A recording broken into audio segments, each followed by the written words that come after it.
정보자산 보호를 위한 핵심 직무, 보안 엔지니어링.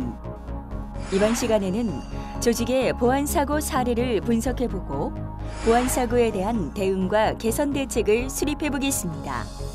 또한 정보자산 지킴이 보안맨과 함께 국내외 정보보호 유관기관들을 파악해 든든한 보안 환경을 구축해 보겠습니다. 자, 그럼 준비되셨나요? 보안 엔지니어링, 보안 환경 분석하기. 오늘의 수행 목표입니다. 여러분은 학습을 통해 최신 네트워크 공격 기법들과 컴퓨터 취약점들에 따른 조직의 보안 사고 사례들의 원인과 사고 과정을 분석할 수 있고, 분석 결과에 따라 조직의 네트워크 운영 및 보안 사고 대응 과정의 문제점들을 분석하고 해결 방안을 제시할 수 있습니다. 또한 국내 정보보호법과 규정에 따라 조직의 정보보호 담당 부서와 인력들의 역량을 분석하고 법적 의무 조건에 부합되는 방향으로 개선 대책을 제시할 수 있습니다.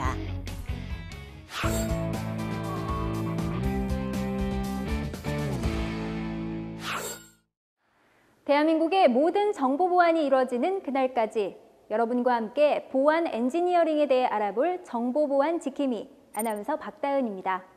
오늘 이 시간에는 여러분과 함께 보안 환경 분석하기에 대해 알아보기 위해 이대범 강사님을 자리에 모셨습니다. 강사님, 안녕하세요. 안녕하세요.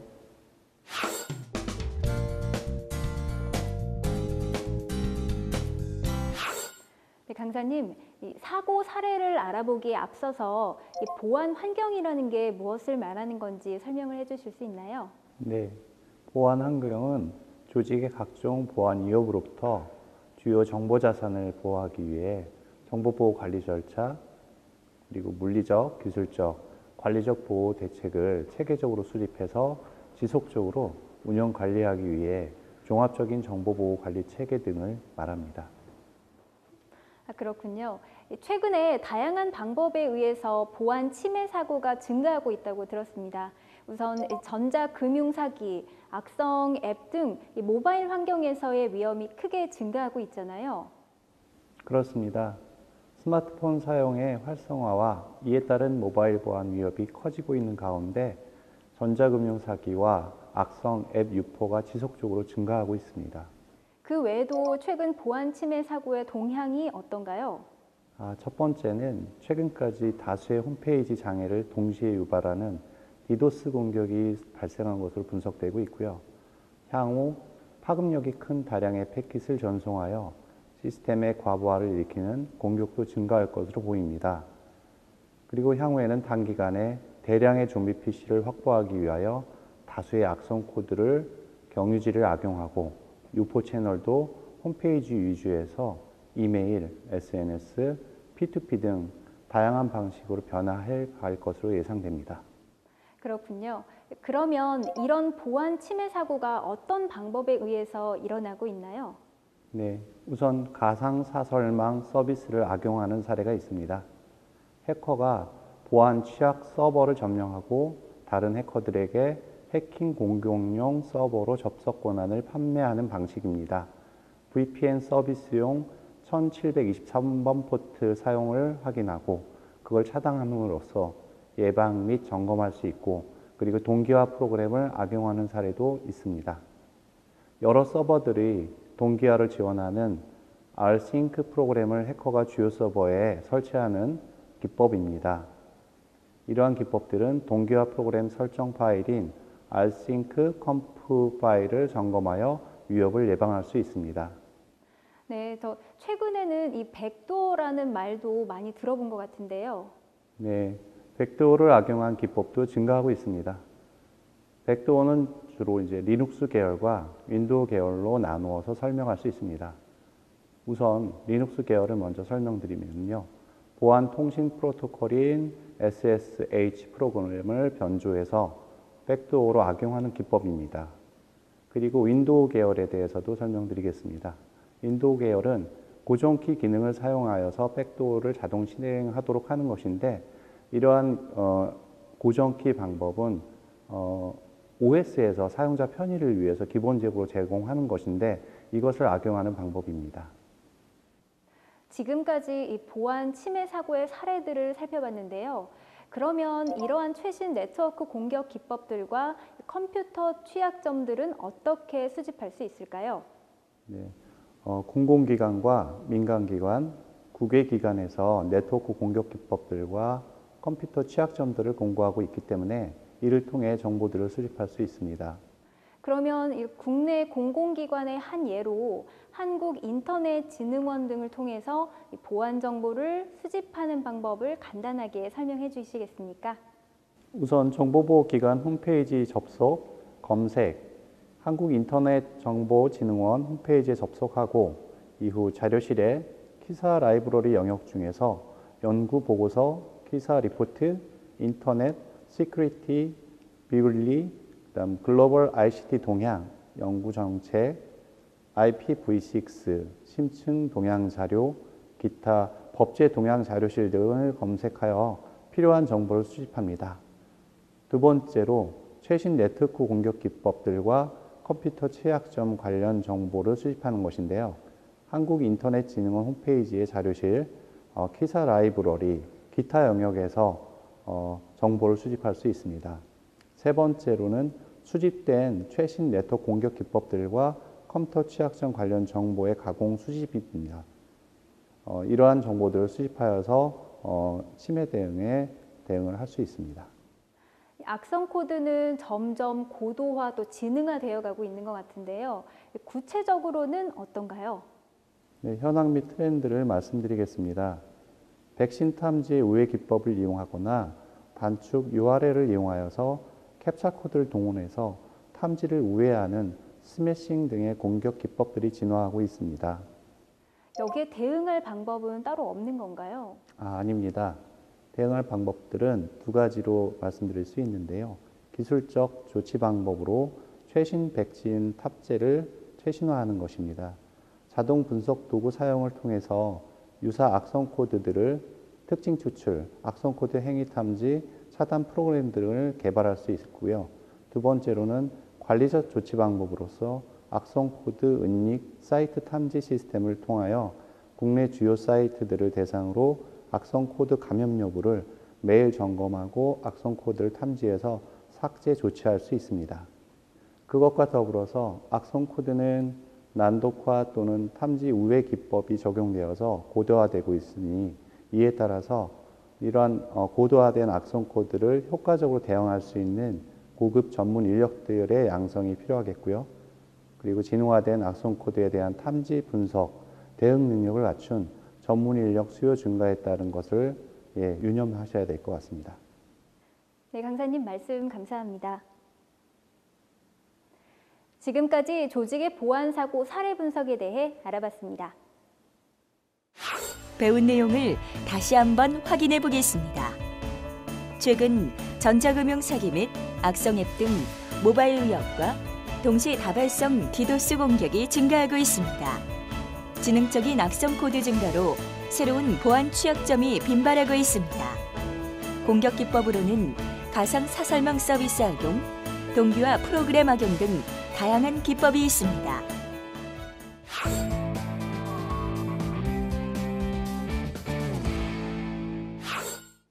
네, 지금부터는 보안 사고에 대응하는 방법과 개선 대책을 수립하는 방법에 대해 알아보도록 하겠습니다. 강사님, 그러면 보안 사고 관리는 어떤 절차에 따라 이루어져야 할까요?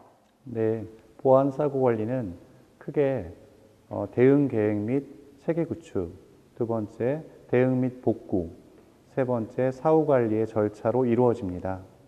네, 그러면 각 절차별로 어떤 활동을 하게 되는 건가요? 네, 각 절차별로는 사고 유형에 따른 대응 전략 수립을 첫 번째로 하게 됩니다. 네, 잘 알겠습니다. 그럼 이제부터는 보안 사고 대응의 문제점을 파악하고 어떻게 개선해 나가야 하는지 함께 알아보겠습니다. 우선 조직의 네트워크 운영과 보안 사고 대응 과정이 어떠했는지 살펴보면 문제점을 또 분석해 낼 수가 있겠죠? 네, 그렇습니다. 현행 네트워크 운영과 보안 사고 대응 과정을 분석하고 현행 대응 체계, 국제 표준이나 인증 기준을 참조하여서 현행 운영과의 차이점을 분석합니다. 그리고 침해 사고 분석 절차 안내서 대응 7단계를 이용해서 사고 전 준비 과정, 사고 탐지, 초기 대응, 그리고 대응 전략 체계화, 사고 조사 이렇게 진행을 하게 됩니다. 이러한 차이 분석을 통해 문제점을 도출한 사례를 좀 간단히 설명해 주실 수 있을까요? 네, 먼저 사고 전 준비 과정의 미비로 생기는 내용들을 설명드리겠습니다. 범조직적인 전략과 대처 방안 수립 부재일 경우, 그리고 침해 사고 대응팀의 준비 부족, 이러한 것들로 인해서 발생할 수 있는 사고들이 있고요. 사고 탐지 경위와 인지 상황 미정리, 그리고 부실한 초기 대응, 그리고 대응 전략 체계화 부족, 사고 조사 역량 부족 등을 들 수 있습니다. 그러면 이렇게 드러난 문제점들에 대해서 어떻게 해결해 나가야 할지도 설명 부탁드립니다. 네, 사고 전 준비 과정이 미비했다면 사고 대응 체계를 준비합니다. 사고 대응 체계는 호스트 및 네트워크 기반의 보안 측정을 수행하고 최종 사용자를 교육하고요. 침입 탐지 시스템을 설치하고 강력한 접근 통제 실시를 합니다. 적절한 취약점 평가도 실시하고요. 규칙적인 백업도 수행하고 침해 사고 대응팀과 비상 연락망을 구축합니다. 그 다음 침해 사고 대응팀의 준비도 필요한데요. 사고의 조사를 위한 도구를 구비하고 사고의 조사를 위한 문서 양식을 정형화합니다. 대응 전략의 수행을 위해서 적절한 정책과 운영 과정을 수립하고 간부와 직원들에 대한 교육들을 실시하게 됩니다. 사고 탐지 경위와 인지 상황이 정리가 되어 있지 않다면 어떻게 해야 할까요? 네, 최초 탐지 경위와 인지된 상황이 빠짐없이 보고되기 위해 적정한 요소들을 기록하고 대응 절차들을 단계별로 수행하기 위해 초기 대응 점검표를 이용하는 것이 좋습니다. 초기 대응 점검표는 사고의 탐지 이후에 확인해야 될 세부 항목들을 기술하고 있고요. 초기 대응 점검표 구성의 주요 요소는 다음과 같습니다. 현재의 시간과 날짜, 사고 보고 내용과 출처, 사건의 특성, 사건이 발생한 일시, 관련된 하드웨어, 소프트웨어 목록, 사고 탐지 및 사고 발생 관련자의 네트워크 연결 지점입니다. 대응 전략이 체계화되어 있지 않았던 경우도 있겠죠? 네, 그렇습니다. 대응 전략 수립은 주어진 사건의 환경에 따라서 가장 적절한 대응 전략을 결정할 수 있도록 체계화합니다. 이때 업무, 법, 기술, 정책 등의 사고와 관련된 적절한 요인들을 고려해야 합니다. 대응 환경에 대해서 전체적으로 고려를 해야겠군요. 네, 사고 조사를 위해서 얼마나 많은 자원이 필요한지 완벽한 증거의 확보를 위해서 저장 매체를 완전히 복사하는 포렌식 이미징 작업이 필요한지도 결정합니다. 이 같은 결정을 위해서는 다음 요소들을 검토해야 됩니다. 침해당한 컴퓨터가 얼마나 중요하고 위험한 것인지, 침해 또는 도난당한 정보가 얼마나 민감한 것인지, 사건이 외부에 알려졌는지, 직접 또는 간접적인 공격자는 누구인지, 공격자에 의해서 침해된 비인가 접근 수준은 어느 정도인지, 공격자는 어느 정도의 수준인지, 시스템 및 사용자의 업무 중단 시간은 얼마인지, 경제적인 피해는 어느 정도인지를 분석합니다. 그러면 이제 공격 환경과 대응 능력을 고려해서 대응 전략을 수립해야 할 것 같은데요. 이 어떤 공격에 어떤 대응을 해야 할지 예를 들어서 설명해 주실 수 있을까요? 네, 예를 들어 설명드리겠습니다. 사고 유형에 따라서 전략 수립의 예를 들어보면 대응 방법에 따라서 조직이 영향받을 수 있으므로 대응 전략은 조직의 업무 목표를 고려하여서 세우고요. 상위 관리자가 승인해야 됩니다. 대응 전략 수립을 위해서는 다음과 같은 장단점을 고려합니다. 네트워크 및 시스템의 다운 시간과 이로 인한 운영상의 영향을 파악하고요. 사건의 공개와 이에 따른 조직의 대외 이미지 그리고 업무 영향도를 파악합니다. 지적 재산권 도용이나 잠재적 경제적인 영향도 파악을 하게 됩니다. 그런데요, 강사님, 이 보안 침해 사고가 일어나고 나면 경찰에 신고부터 해야 하지 않을까요? 네, 꼭 그런 것은 아닙니다. 사고에 대응해서 수사기관에 신고하여 법적 대응을 할 것인지 여부를 결정하기 위해서는 또 다음과 같은 사항들을 고려해야 됩니다. 사고 비용이나 피해 정도가 범죄 전문가를 초빙할 만한 것인가? 형사나 사법 조치가 조직이 원하는 만큼의 결과를 이끌어낼 것인가? 사고의 원인 분석은 타당한가? 효과적인 수사에 도움이 될 수 있는 적정한 문서와 정리된 보고서를 가지고 있는가? 수사관이 효과적으로 행동할 수 있도록 준비되어 있는가? 수사관들과 공조 경험이 있거나 그 방법을 숙지하고 있는가? 사고의 내용의 공개를 감수할 수 있는가? 데이터 수집 절차는 합법적인 행동이었는가?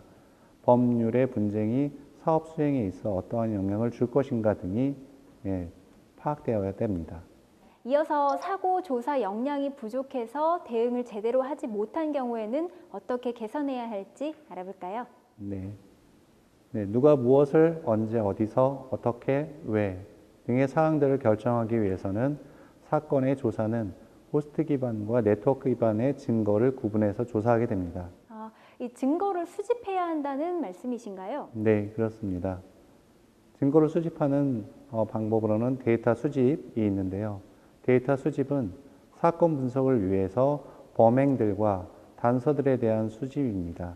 이는 사건의 결론을 내리는 데 필요한 기본 정보들이고 법적 소송을 염두에 둔다면 증거가 무결성과 적법성을 유지하도록 데이터 디지털화를 수집합니다. 아까 호스트 기반 또 네트워크 기반 증거로 구분해서 조사해야 한다고 말씀해 주셨는데요. 이 둘이 어떻게 다르고 또 어떤 증거 사례들이 있을까요? 네, 둘의 차이점을 말씀드리겠습니다. 우선 호스트 기반 정보에 대해서 말씀드리겠는데요. 호스트 기반의 데이터 수집은 우선 휘발성 데이터를 수집한 후에 포렌식 이미지 작업을 통해서 정보를 모읍니다. 휘발성 정보는 사고의 의도를 이해할 때 매우 중요한 정보와 시스템의 스냅샷을 제공합니다. 그리고 네트워크 기반 증거들은 호스트 기반 증거의 사례로 IDS 로그, 관련된 허락을 득한 네트워크 모니터링 기록, ISP 가입자 이용 기록 장치 및 감시 장치 로그, 라우터 로그, 방화벽 로그, 인증 서버 로그로 구성됩니다. 그렇군요. 혹시 다른 범죄들처럼 사람들의 증언 같은 것들도 증거가 될 수 있나요? 네, 맞습니다. 그러한 증거들은 기타 증거로 분류되고 디지털 정보를 다루는 방식이 아닌 전통적인 조사 방식에 의해서 증거를 수집합니다. 방금 호스트 기반 증거 또 네트워크 기반 증거를 정리해서 설명을 해주셨는데요. 강사님, 궁금한 것이 생겼는데 최근 뉴스에서 포렌식 분석이란 말을 제가 많이 들어봤거든요. 이 포렌식 분석 역시 증거 수집의 한 과정이라고 할 수 있을까요? 네, 맞습니다. 포렌식 분석은 우리말로 데이터 분석이라고 하는데요. 데이터 분석은 수집 정보의 전체적인 조사를 의미하며 로그 파일, 시스템 설정 파일, 웹브라우저의 히스토리 파일, 이메일 메시지, 그리고 첨부 파일, 설치되어 있는 어플리케이션, 그림 파일 등을 모두 포함하여서 조사하는 방법입니다. 그럼 이제 다음으로 이 보고서가 제대로 되어 있지 않아서 대응이 미비했다면 어떻게 보완해 나가야 할까요? 네, 보완 방법을 설명드리겠습니다. 상급자나 소송의 관련자들은 컴퓨터의 기본 지식이 부족한 경우가 많습니다. 누구나 이해하기 쉬운 형태로 작성해야 됩니다. 데이터의 획득, 보관, 분석 과정을 육하 원칙에 의해서 명백하고 객관적으로 서술해야 되고 의사결정자가 이해하기 편하도록 설명되어야 됩니다. 재판 과정 중에 발생되는 논쟁에 대해 대응할 수 있도록 치밀하게 작성되어야 됩니다. 자, 그러면 끝으로 이 복구 해결 과정에서 혼선이 일어나서 대응이 미흡했다면 어떻게 개선을 해야 할까요? 네, 개선 방법은요. 보안사고 대응 마지막 단계로서 발생한 사고에 의한 제2, 제3의 피해를 막고 재발의 방지를 위한 조치를 취해야 됩니다. 조직의 위협 우선순위를 식별하고요. 사건에 대한 본질 기술, 사건 조치에 필요한 근원적이며 조직적인 원인을 파악하고 침해 컴퓨터를 복구하고 네트워크 및 호스트에 대해서 밝혀진 취약점에 대해서 조치를 합니다. 시스템 개선 책임자를 지명을 하고요. 시스템의 개선이 이루어지고 있는지를 추적합니다. 모든 복구 과정이나 대책의 유용성 검사를 하고요. 보안 정책을 개선해 나갑니다. 네, 지금까지 보안 사고 대응 과정의 문제점들을 분석해보고 또 그에 따른 해결 방법들까지 함께 알아봤습니다. 지금부터는 정보보호 관련 법과 규정에 따라서 보안 담당 부서의 역량을 분석해보고 또 법적 의무 조건에 맞춰서 개선 대책을 수립해봐야 할 텐데요. 강사님, 앞에서도 다양한 법령들을 함께 저희가 알아봤잖아요. 그런 법과 규정들을 어떻게 수집할 수 있을까요? 네, 우선 그러한 법령과 규정들을 관리하고 있는 한국인터넷진흥원의 홈페이지를 통해서 법령 현황, 고시, 권고들을 참조할 수 있습니다. 또한 법제처 종합법령정보센터를 검색해서 쉽게 정보도 얻을 수 있습니다. 네, 관련 공공기관의 웹사이트를 통해서 쉽고 편리하게 정보를 얻을 수 있도록 되어 있군요.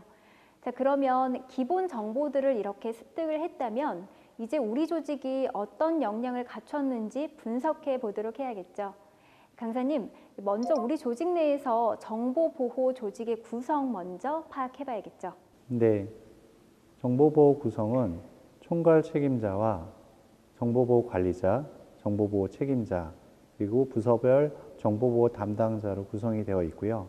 여기서 정보보호 정책이나 체계를 수립하는 데 의사결정은 정보보호위원회를 열어서 그 위원회에서 결정하도록 합니다. 그리고 정보보호 인력의 역량을 분석하여서 정보보호 조직 구성원들의 역할을 기준으로 배정된 담당 인력의 수행 가능 역량을 분석합니다. 객관적인 측정을 위해서 탑식 등의 평가제들을 활용할 수 있고 정보보호 인력의 역량을 측정하기 위한 자체 측정도 가능합니다. 네, 생각보다 다양한 직책들이 있는 것 같은데요. 각각 어떤 역할을 하는지 하나씩 살펴봐야 할 것 같습니다. 네, 정보보호 책임자에 대해서 먼저 말씀드리겠습니다. 정보보호 책임자는 조직의 전반적인 정보보호 관련 업무에 대해서 총괄 책임을 가지고 의사결정을 내리며 업무 이행을 관장하고 준수 여부를 감독합니다. 어떻게 보면 이 정보보호 책임자가 가장 중요하다고 할 수 있을 것 같은데요. 그렇지는 않습니다. 사실 정보보호 관리자, 정보보호 담당자, 정보통신 분야별 담당자, 비정보통신 업무 부서별 정보보호 담당자는 실무자로서 더욱 중요하다고 할 수 있습니다. 그러면 이 실무자로서 정보보호 담당자의 역할은 무엇인가요? 네, 조직에서 정보보호 실무 운영을 하는 담당자로서 기술적, 관리적, 물리적 담당자로서의 역할을 나누기도 합니다. 정보보호 관리자의 지시에 따라서 일반적으로 다음과 같은 기능을 수행합니다. 정보보호 시스템의 운영 및 유지관리, 인프라, 응용 프로그램, 데이터베이스 및 PC의 보안관리, 정보보호 점검 및 감사 수행, 보안 모니터링, 침해 사고 등 비상 상황 시의 대응, 기타 정보보호 관리자의 업무를 보조합니다. 정보통신 담당자는 서버나 네트워크 등을 담당하는 사람을 말하는 거겠죠? 네, 맞습니다. 서버 담당자 역시 정보통신 담당자에 포함됩니다. 정보통신 분야별 담당자는 서버, 네트워크, 응용 시스템, 데이터베이스 등에 관련된 실무를 담당하는 인력으로 분야별 세부 담당자 및 운영자를 지정하여 역할을 수행할 수 있습니다. 또한 정보통신 분야별 담당자는 담당 정보 자산의 보안을 관리하고 자체 점검을 실시하고 보안 사고 처리를 지원합니다. 시스템 담당자, 네트워크 담당자, 보안 시스템 담당자, 데이터베이스 담당자, 시스템 개발 담당자, 전산실 담당자가 포함됩니다. 그러면 이 정보통신과 관련이 없는 부서들은 어떤 역할을 수행해야 할까요? 네, 비정보통신 업무 부서별 정보보호 담당자는 업무 부서별 정보보호 책임은 해당 부서장에게 있지만 업무별 정보보호 담당자는 부서장의 지휘를 받아 해당 부서의 정보보호 실무를 이행합니다. 조직의 정보보호 정책 준수를 위해서 필요한 실무를 이행하고 해당 부서의 정보보호 관련 의견을 수렴하고 전달하기 위한 채널로서 정보보호 전담 조직과 협력합니다. 네, 강사님 감사합니다. 지금까지 보안 사고에 어떻게 대처해야 하는지, 그리고 미흡한 점은 어떻게 보완해 나가야 하는지에 대해서 알아봤습니다. 실무 현장에 나가 있는 우리의 보안맨은 어떤 일을 하고 있는지 영상으로 만나볼까요?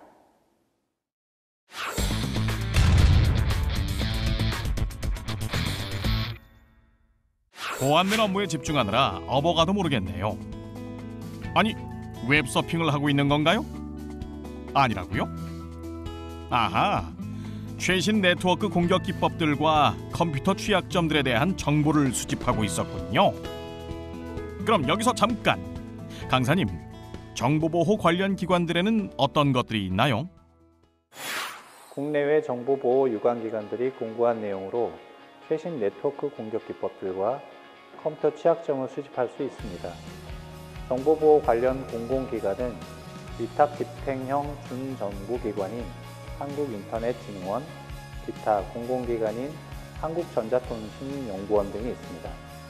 민간기관은 사업 목적에 따라 영리기관과 비영리기관으로 또는 산업계, 언론계 등으로 구분할 수 있고요. 국외 기관은 인증기관, 표준화기관, 산업체 기관으로 나누어 볼 수 있습니다. 보안맨! 먼저 한국인터넷진흥원 홈페이지에 들어가 봅니다. 자료실을 보니 관련 법령과 기술 안내서가 제공되어 있군요. 민간 기관에서도 보안 정보를 제공하고 신종 악성 코드나 랜섬웨어 관련 정보를 공유하고 있네요. 아, 이번에는 또 어디를 보고 있나요? NIST라? 아하, 미국 표준기술연구소군요. 이곳에서도 역시 컴퓨터 보안 관련된 자료를 확인할 수 있군요. 정보보호 관련 자료를 찾고 있는 우리의 보안맨. 정보보호는 보안맨만 믿겠어요? 배운 내용을 다시 한번 확인해 보겠습니다. 정보보호 관계법령은 법, 시행령, 시행규칙으로 구성되어 있으며 각각 인터넷 진흥관계법령, 정보보호관계법령, 개인정보보호관계법령, 기타 참고법령 등이 있습니다. 보안사고는 대응계획 및 체계, 대응 및 복구, 사후관리로 구분하여 전략을 수립할 수 있습니다.